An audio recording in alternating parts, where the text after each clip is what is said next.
Hi everyone, the topic for today is income from Centrelink.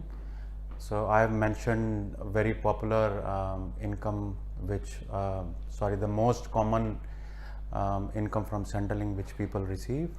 So whether you have to pay tax on that, whether you have to declare it or not, so I have just made few points. There is one type of income which comes at level 5. The type is new start allowance or study sickness allowance. So these kinds of income are taxable at level 5, just taxed at the normal tax rates. So you have to declare that income in your tax return at level 5. Now there is one more income which comes at level 6. You get a pension offset for that.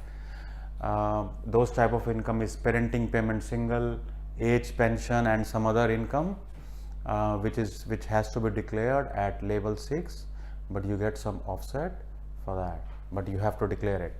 Okay, next thing is a tax-free government pension. Tax-free government pension is not taxable, but you still have to declare it at IT3 level of the tax return. The fourth type is very interesting. It is you don't have to declare it in your tax return. So the Centrelink pays you money that is totally tax free. You do not have to declare these income in your tax return. What kind of income is that? The most popular is family tax benefit, which most of the family receives who are at low income. So that income, family tax benefit, is non-taxable. You don't declare it.